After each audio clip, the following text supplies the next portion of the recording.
Hi, I'm Tim. Welcome to our channel, and thanks for logging on. Today, we're discussing the Omega Seamaster 300 Spectre Limited Edition.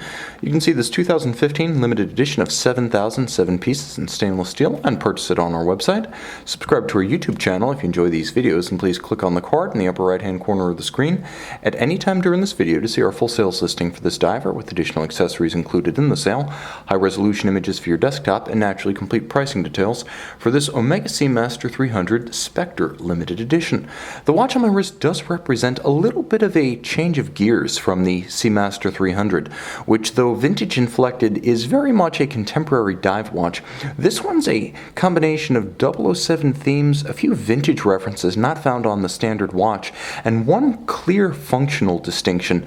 The timepiece is easy to wear, as dimensionally it's the same as the standard 300-meter watch, so 41 millimeters across the round of the case, which in this vintage-inspired design includes no crown guards, but a crown nonetheless, and you'll note that the watch is perhaps slimmer in profile than you'd suspected. 15 millimeters thick, it appears thicker because of the sheer flank and the cantilever of the bezel that is outboard of the case band. From lug to lug, the watch is trim and tidy.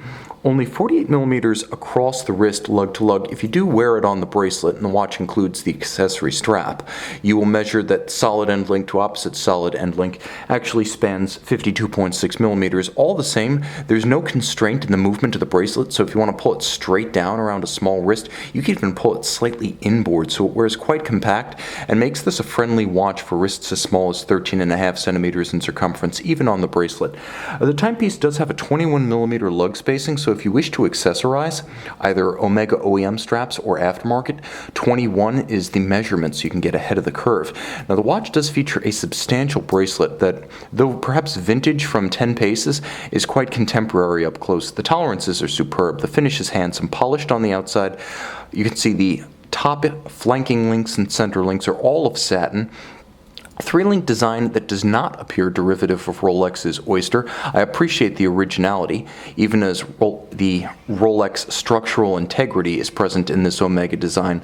So the watch is all of its own design character, but on the underside, the universal parting of the links to avoid pinching skin or pulling of hair, as well as plenty of channels that ventilate the wrist, present and correct. This is an easy and comfortable watch to wear on a hot day and during periods of activity. All sizable links removed by screws, no pins and sleeves here.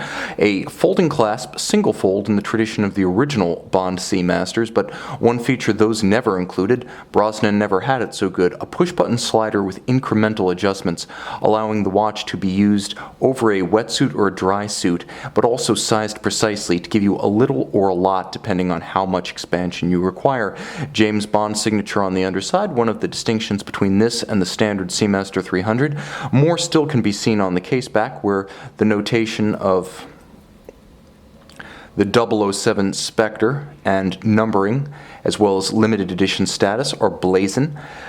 The dial and the bezel are where the key styling distinctions make themselves felt. You have the same minimally tapered and beveled lugs as the standard Seamaster 300, a little bit of a vintage throwback in profile with judicious use of polishing contrasting satin finished surfaces. A ceramic bezel, that's consistent with the standard Seamaster 300.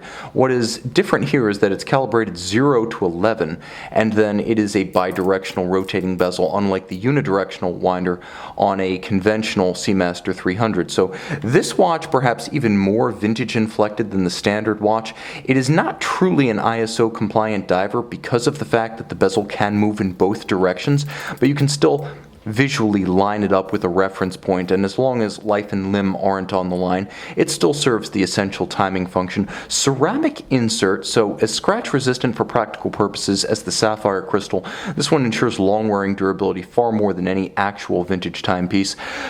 So highly resistant ceramic bezel with a unique calibration for the Spectre. You also have a unique dial. The most obvious change is the lollipop style seconds indicator instead of the delta style pointed indicator used on the standard watch. Get a little bit closer and you can see that the timepiece also features a different dial with the numeral 12 removed and replaced by a larger and more prominent Omega Marquean logo at 12 o'clock. One feature that it has in common with the standard Seamaster 300 we'll get a little bit of aperture and lighten up the image to show the detail, is the recess of the luminova within the wells of the dial. Now this recess system creates a vintage aesthetic that is perhaps more reminiscent of Panerai and its sandwich dials than any specific vintage Omega, but the shape of the indices as well as the coloration and the tri-Arabics ensures that the style is very much in the tradition of vintage Omega Seamaster 300s. Handsome and functional, it also has a spectacular nighttime aspect. There will be a loom shot at the end of this video.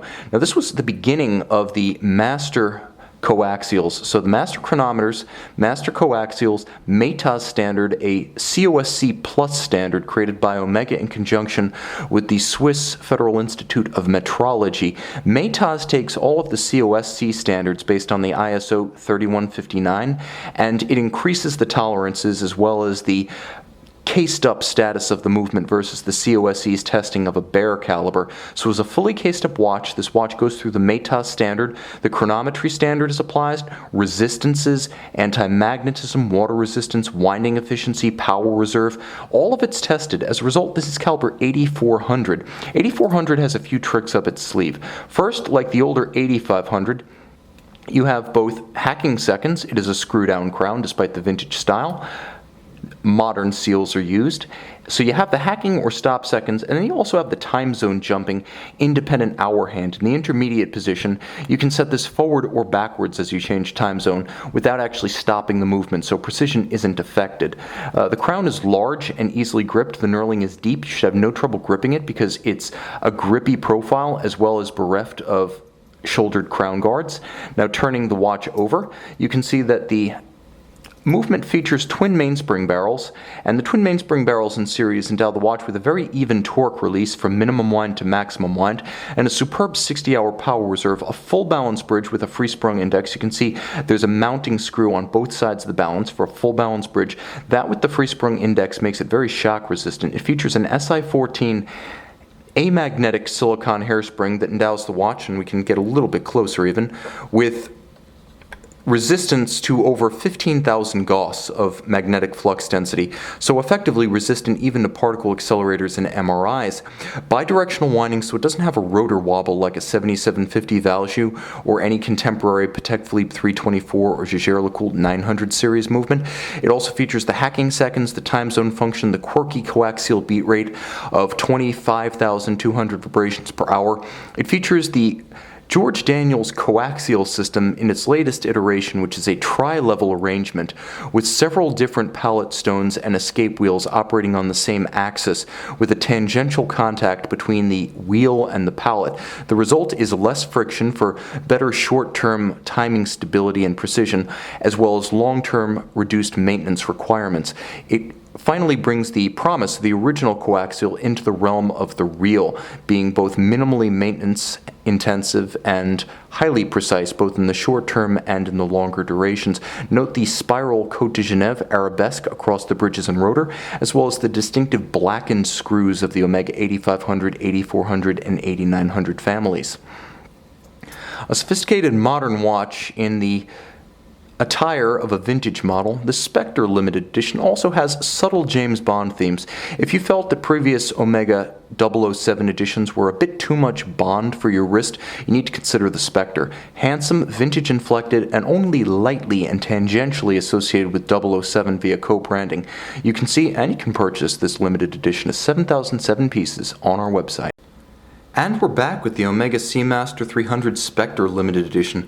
The only outward sign that this is anything other than the standard Seamaster 300 is the lollipop cap to the seconds hand. It has to be said, overall, among the best of the Bond watches, the Seamaster 300 needs to be right at the head of the class. Perhaps the most discreet and subtle of the Seamasters dedicated to 007, this one doesn't hit you over the head with its special spy status.